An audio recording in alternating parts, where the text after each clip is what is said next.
स्वागत है आपका एक और महत्वपूर्ण वीडियो में। कैसे हैं?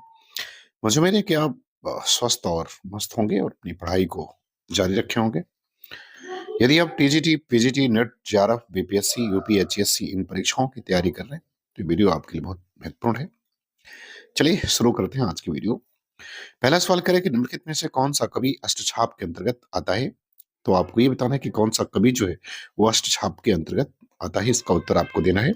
ए छीत स्वामी, बी रसखान, सी मीराबाई और डी उस्मान। तो आपको बताना है कि कौन सा कवि जो है वो अष्टछाप के अंतर्गत आता है। अष्टछाप की स्थापना जो है वो विठल नाथ ने 1565 ईस्वी में की थी।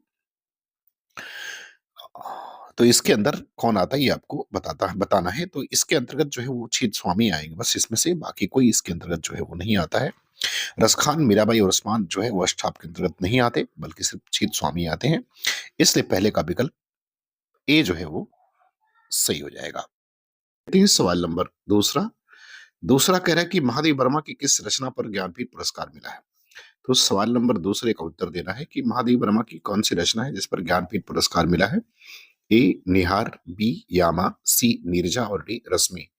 तो आपको बताना कि कौन सी रचना है जिस पर इनको ज्ञानपीठ पुरस्कार मिला है। निहार, यामा, नीरजा और रश्मि। तो इनको यामा के ऊपर मिला है। विकल्प बी जो है वो दूसरे का सही हो जाएगा। 1982 का, कब का? 1982 का इनको जो है ज्ञानपीठ पुरस्कार मिला है। इनकी रचना यामा पर 1940 में यामा का प्रकाशन वर्ष है। क्योंकि यामा कोई रचना ना होकर के बल्कि पूर्व में जितनी भी इनकी रचनाएं प्रकाशित है उनका एक संग्रह है। तो इस पर जो है इनको 1982 का ज्ञानपीठ पुरस्कार मिला है। अब बात करते हैं सवाल नंबर तीसरे की। तीसरे सवाल में क्या कह रहे तिरिया चरित्र कहानी के लेखक कौन है? तो आपको ये बताना है कि तिरिया चरित्र कहानी जो है इसके लेखक कौन है। ए शिवमूर्ति, बी कमलेश्वर, सी अमरकांत और डी दूधनाथ सिंह। तो आपको बताना है कि तिरिया चरित्र कहानी जो है इसके लेखक कौन है। शिवमूर्ति, कमलेश्वर, अमरकांत या दूधनाथ सिंह। तो त्रिया चरित्र जो कहानी है इसके लेखक शिवमूर्ति हैं, तो विकल्प ए जो है आपका इसमें सही हो जाएगा। और जो त्रिया चरित्र कहानी है शिवमूर्ति की, ये इनकी जो इनका कहानी संग्रह है जिसका नाम केसर कस्तूरी है उसमें संकलित है। नाम क्या है? केसर कस्तूरी। तो केसर कस्तूरी जो इनका संकलन है, कहानी संग्रह है, उसमें जो है ये संग्रहित है त्रिया चरित्र। और केसर कस्तूरी कहानी में कसाई बाड़ा भी है, भारतनाट्यम भी है, और खुद जो है केसर कस्तूरी नामक कहानी भी उसमें है, और अकाल दंड भी उनकी कहानी जो है इसमें संकलित है। चलिए बात करते हैं सवाल नंबर चौथे की। सवाल नंबर चौथे में क्या है कि सहृदय सामाजिक में वासना की उपस्थिति माना है किसने? तो सहृदय सामाजिक में वासना की उपस्थिति किसने माना है? ए अभिनव गुप्त, बी श्री शंकुक ने, सी भट्टनायक ने और डी भट्टलोलट ने। तो चौथे प्रश्न का उत्तर आपको देना है कि सहृदय सामाजिक में वासना की उपस्थिति किसने माना है। अभिनव गुप्त ने, श्री शंकुक ने, भट्टनायक ने या भट्टलोलट ने। तो आपको चौथे का जवाब देना है कि चौथे का जवाब क्या होगा। तो चौथे का जवाब हो जाएगा विकल्प बी, श्री शंकुक ने जो है माना है। सहृदय में वासना की उपस्थिति जो है वो शंकुक ने माना है। बात सवाल नंबर पांचवे की। पांचवे में करें कि भट्टिनी किस उपन्यास की नायिका है? तो आपको ये बताना है कि भट्टिनी किस उपन्यास की नायिका है। ए पुनर्नवा, बी बाणभट्ट की आत्मकथा, सी चित्रलेखा और डी दिव्या।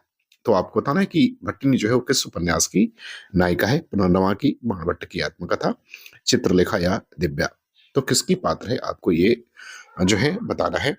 तो भट्टिनी जो है वो बाणभट्ट की आत्मकथा, अर्थात विकल्प बी जो है वो आपका क्या होगा, वो सही हो जाएगा। बाण भट्ट की आत्मकथा की उपन्यास का जो है उपन्यास की पात्र है, और इसका प्रकाशन 1946 में हुआ था, और इसके लेखक हजारी प्रसाद द्विवेदी हैं। तो सवाल नंबर पांचवे का विकल्प बी जो है वो आपका करेक्ट आंसर हो जाएगा। चलिए बात करते हैं सवाल नंबर छठवें की। सवाल नंबर छठवें में देखिए क्या कह रहे हैं निम्नलिखित में से कौन सा सुमेलित है? आपको ये बताना है कि सुमेलित कौन है। पुष्पदंत राजस्व साहित्य के अंतर्गत, नागार्जुन जैन साहित्य, चंद्रप्रदायी नाथ साहित्य और मीराबाई भक्ति साहित्य। तो आपको बताना है कि सुमेलित इसमें से कौन सा है। पुष्पदंत रासो साहित्य के अंतर्गत, नागार्जुन जैन साहित्य, चंद्रप्रदायी नाथ साहित्य और मीराबाई भक्ति साहित्य। तो आप बताना कि सुमेलित इसमें से कौन सा है। तो देखो बच्चों, पुष्पदंत जो है इनका संबंध जो है वो जैन साहित्य से है। नागार्जुन का संबंध जो है वो नाथ साहित्य से है, और चंद्रप्रदायी का संबंध जो है वो रासो साहित्य से है। इस हिसाब से विकल्प डी जो है वो आपका सही हो जाएगा। मीराबाई भक्ति साहित्य, ये वाला ऑप्शन जो है आपका सही होगा। तो छठवें का डी जो है वो सही हो जाएगा। अब बात करते हैं सवाल नंबर 7वें की। 7वें में करें कि निम्नलिखित में से कौन-सी रचना सर्वेश्वर दयाल सक्सेना की नहीं है? तो आपको 7वें में बताना है कि कौन-सी रचना सर्वेश्वर दयाल सक्सेना की नहीं है। ए लिपटा रजाई में, बी काठ की घंटियाँ, सी आत्महत्या के विरुद्ध और डी कुआनो नदी। तो आपको ये बताना है कि कौन-सी रचना जो है वो सर्वेश्वर दयाल सक्सेना की नहीं है। लिपटा रजाई में, काठ की घंटियाँ, कुआनो नदी और आत्महत्या के विरुद्ध। तो 7वें का उत्तर आपको देना है। तो 7वें का उत्तर विकल्प सी सही हो जाएगा। आत्महत्या के विरुद्ध जो है ये सरस्वती दयाल सक्सेना का नहीं है, बल्कि ये रघुवीर सहाय की रचना है। बाकी तीनों जो हैं वो सरस्वती दयाल सक्सेना की रचनाएँ हैं। तो 7वें का विकल्प सी जो है वो सही हो जाएगा। बात सवाल नंबर 8वें की। 8वें में क्या कह रहा है? 8वें में कह रहा है कि रस की ना तो उत्पत्ति होती है, ना तो अनुमति होती है और ना ही तो भुक्ति होती है। मुक्ति नहीं, भुक्ति होगा। होती है वरन अभिव्यक्ति होती है। ये कथन जो है वो किसका है? आपको ये बताना है। तो सवाल नंबर 8वें का उत्तर बताना है कि यह कथन जो है वो किसका है? भट्टलोलट, भट्टनायक, अभिनवगुप्त या भट्टशंकु का। तो आपको 8वें का बताना है कि रस की ना तो उत्पत्ति होती है, ना अनुमति होती है, ना मुक्ति होती है, वरन अभिव्यक्ति होती है। ये कथन जो है किसका है? भट्टलोलट का, भट्टनायक का, अभिनवगुप्त का या भट्टशंकु का। तो 8वें का उत्तर आपको बताना है। तो 8वें का उत्तर हो जाएगा अभिनवगुप्त का। यह बात कौन मानता है? अभिनवगुप्त मानते हैं। अभिव्यक्तिवाद इनका जो है सिद्धांत है। तो विकल्प सी जो है 8वें का सही हो जाएगा। बात सवाल नंबर 9 की कह रहे कर्मनासा की हार कहानी के रचनाकार कौन है? आपको बताना है कि कर्मनासा की हार जो है इस कहानी के रचनाकार कौन है? ये कहानी एक आंचलिक कहानी है, तो आपको बताना है इसके कहानीकार कौन है? ए जैनेंद्र कुमार, बी राजेंद्र यादव, सी अमरकांत और डी शिव प्रसाद सिंह। तो आपको बताना है कि कर्मनासा की हार जो कहानी है वो किसके द्वारा लिखी गई है? जैनेंद्र कुमार के द्वारा, राजेंद्र यादव, अमरकांत या शिव प्रसाद सिंह के द्वारा। तो कर्मनासा की हार कहानी जो है वो शिव प्रसाद सिंह की है, तो विकल्प डी जो है वो आपका करेक्ट आंसर हो जाएगा। तो 9वें का उत्तर डी होगा, शिव प्रसाद सिंह की कहानी है। इसके अलावा इनकी कहानी नन्हो है, दादी माँ है और आर पार की माला भी इनकी कहानियां हैं। अब बात करेंगे सवाल नंबर 10वें की। सवाल नंबर 10वें में कह रहा है कि निम्नलिखित में से कौन-सा युग्म संगत है? आपको संगत वाले युग्म का चुनाव करना है। ए में कह रहा है हिंदी साहित्य की भूमिका राहुल सांकृत्यायन, बी कह रहा है हिंदी काव्यधारा नामवर सिंह, सी कह रहा है कि काव्य और कला तथा अन्य निबंध जयशंकर प्रसाद और डी कह रहा है कि दूसरी परंपरा की खोज हजारी प्रसाद द्विवेदी। तो आपको बताना है कि इसमें से कौन-सा युग्म जो है वो संगत है। विकल्प ए, बी, सी और डी में से कौन-सा विकल्प संगत आपको जान पड़ रहा है? हिंदी साहित्य की भूमिका राहुल सांकृत्यायन, हिंदी काव्यधारा नामवर सिंह, काव्य और कला तथा अन्य निबंध जयशंकर प्रसाद, दूसरी परंपरा की खोज हजारी प्रसाद द्विवेदी। तो अगर इसका उत्तर देखा जाए तो हिंदी पर साहित्य की भूमिका है तो ये हजारी प्रसाद द्विवेदी का है। हिंदी काव्य धारा ये आपका राहुल सांकृत्यायन का है और काव्य और कला तथा निबंध जयशंकर प्रसाद तो ये सही है, तो विकल्प सी जो है आपका क्या होगा वो सही हो जाएगा। तो 10वें का विकल्प सी जो है वो सही है, बाकी सभी जो है वो असंगत है। बात करेंगे सवाल नंबर 11 की। 11 में करें कि निम्नलिखित में से कौन सा सुमेलित है? तो यहाँ भी आपको सुमेलित वाले का चयन करना है। ए अमीर खुसरो पहेलियां, बी विद्यापति सवैया, सी अब्दुल रहमान पदावली और डी रसखान संदेश रासक। तो आपको बताना है कि कौन सा विकल्प इसमें भी जो है वो सुमेलित है। तो अगर सवाल नंबर 11 का उत्तर देखा जाए तो इसका विकल्प ए हो जाएगा, अमीर खुसरो पहेलियां ये सुमेलित है। विद्यापति पदावली, अब्दुल रहमान का जो है वो संदेश रासक और रसखान का सवैया हो जाएगा। तो बाकी सभी जो है वो असंगत है, जबकि संगत आपका विकल्प ए है। तो 11 का ए जो है विकल्प सही हो जाएगा। बात सवाल नंबर 12 की। 12 में कह रहा है कि गीत फरोश के रचनाकार कौन है? तो आपको बताना कि गीत फरोश के रचनाकार कौन है? सवाल नंबर 12 में ए कह रहा है भगवती चरण वर्मा, बी केदारनाथ अग्रवाल, सी भवानी प्रसाद मिश्र और डी कह रहा है मुक्तिबोध। तो आप बताना कि गीत फरोश के रचनाकार कौन है? भगवती चरण वर्मा है, केदारनाथ अग्रवाल है, भवानी प्रसाद मिश्र है या मुक्तिबोध है। सवाल नंबर 12 का उत्तर आपको बताना है। तो 12 का उत्तर विकल्प सी हो जाएगा, भवानी प्रसाद मिश्र जो है वो गीत फरोश के रचनाकार है।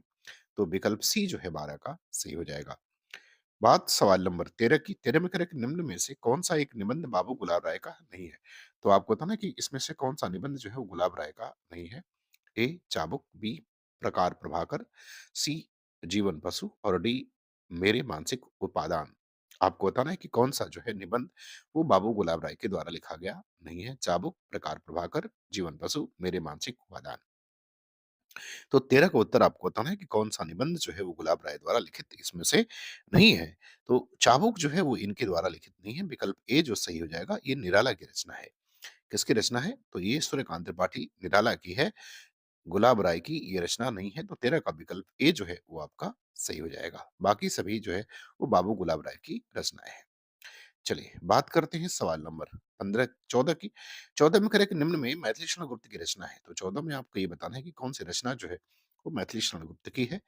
आंगन के पार द्वार, अनघ, युगवाणी और परशुराम की प्रतिज्ञा। तो आप बताना कि कौन-सी रचना जो है वो मैथिली शरण गुप्त की है। सवाल नंबर 14 का उत्तर आपको देना है। आंगन के पार द्वार, ये कह रहा है बी अनग, सी युगमाणी और डी परशुराम की प्रतिज्ञा।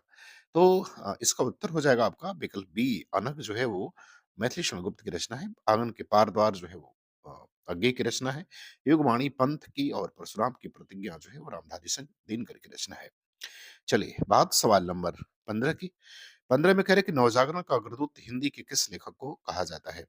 आपको ये बताना है कि नवजागरण का अग्रदूत जो है हिंदी के किस लेखक को कहा जाता है। ए मैथिली शरण गुप्त, बी आचार्य महावीर प्रसाद द्विवेदी, सी भारतेंदु हरिश्चंद्र और डी शिव प्रसाद सितारे हिंद।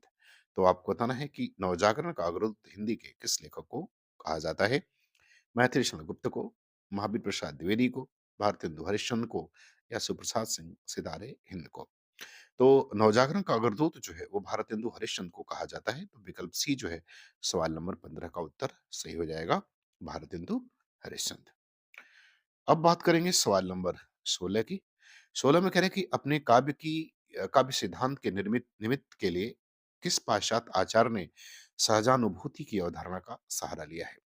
आपको बताना है कि अपने काव्य सिद्धांत के निमित्त अपने काव्य सिद्धांत की निर्मिति के लिए किस पाश्चात्य आचार्य ने जो है सहजानुभूति की अवधारणा का सहारा लिया है। 16 नंबर सवाल का उत्तर बताना है। ए कह रहा है मैथ्यू अर्नाल्ड, बी क्रोचे, सी लुंजाइनस और डी इलियट। तो आपको इसका उत्तर जो है बताना है कि अपने काव्य सिद्धांत की निर्मिति के लिए किस पाश्चात्य आचार्य ने सहजानुभूति की अवधारणा का सहारा लिया है। मैथ्यू अर्नाल्ड ने, क्रोचे ने, लोंजाइनस ने या इलियट ने। तो 16 का उत्तर आपको बताना है। तो 16 का उत्तर विकल्प हो जाएगा बी, क्रोचे ने सहारा लिया है।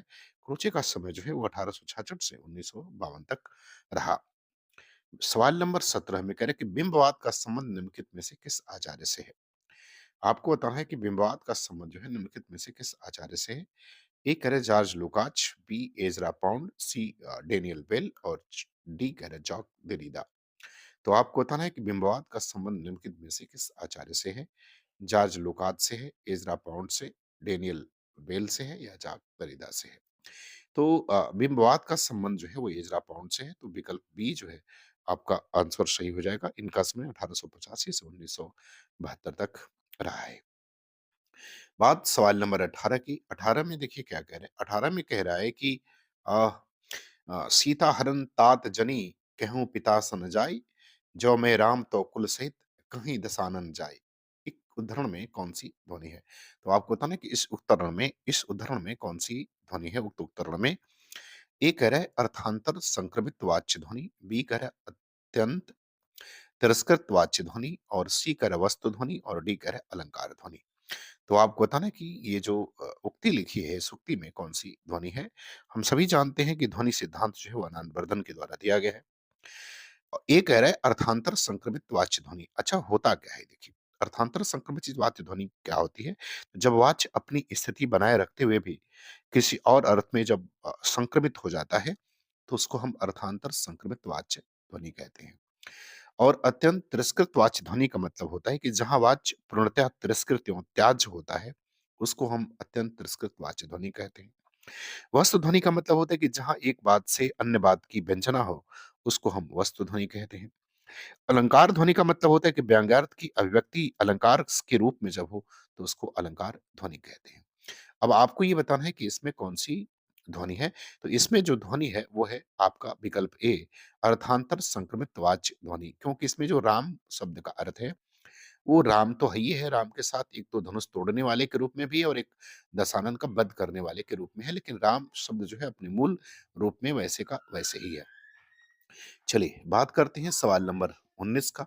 19 में कह रहा है कि शक्ति कवित्व बीज रूपः संस्कार विशेषः अर्थात कवित्व निर्माण के बीज रूप विशिष्ट संस्कार को शक्ति कहते हैं। प्रतिभा के विषय में यह जो है उद्धरण वो किस आचार्य का है? तो आपको बताना कि प्रतिभा के संबंध में दिया गया यह विचार जो है वो किसका है? आचार्य कुंतक का, पंडित जगन्नाथ का, आचार्य मम्मट का या आचार्य दंडी का? तो 19वें सवाल में आपको बताना है कि प्रतिभा के विषय में यह उद्धरण जो है वो किस आचार्य के द्वारा दिया गया है? कुंतक के द्वारा, जगन्नाथ के द्वारा, मम्मट के द्वारा या दंडी के द्वारा? तो ये मम्मट के द्वारा दिया गया है, तो विकल्प सी जो है आपका सही हो जाएगा सवाल नंबर 19 का। बात सवाल नंबर 20वें की। 20वें में क्या कह रहा है? तो एक अभिकथन है और एक तर्क है। अभिकथन क्या कह रहा है? अभिकथन कर रहा है एक ही समर्पण सगुण भक्ति का मूल है। तर्क कह रहा है कि भक्ति आंदोलन एकमात्र अतद्वाद से प्रभावित रहा है। आपको कोट नीचे लिखा है, आपको इसमें से उत्तर बताना है कि ए और आर दोनों सही है, ए और आर दोनों गलत है, ए सत्य है किंतु आर गलत है और बी कह रहा है डी कह रहा है ए असत्य है किंतु आर सही है। अब अभिकथन कह रहा है कि समर्पण सगुण भक्ति का मूल है। तो ये तो बात सही है कि समर्पण जो है वो सगुण भक्ति का मूल है। तो ए विकल्प तो सही हो जाएगा। बी कह रहा है क्या कि भक्ति आंदोलन एकमात्र अद्वैतवाद से प्रभावित रहा है, तो ये बात गलत है। अद्वैतवाद से प्रभावित नहीं रहा है। कई सारे जो है दर्शन आए, अद्वैतवाद आया, विशिष्टाद्वैतवाद आया, द्वैताद्वैतवाद आया, जो है वो उसके बाद जो है आपका शुद्धाद्वैतवाद आया, तो बहुत सारे जो सिद्धांत जो है, जो दर्शन जो है उस समय आए, तो ऐसा नहीं है। इसलिए विकल्प ए जो है सत्य होगा और आर गलत हो जाएगा। तो ये विकल्प सी जो है आपका सही होगा सवाल नंबर 20वें का। तो मुझे उम्मीद है कि ये वीडियो आपको अच्छी लगेगी। पूरा वीडियो देखने के लिए आपको धन्यवाद।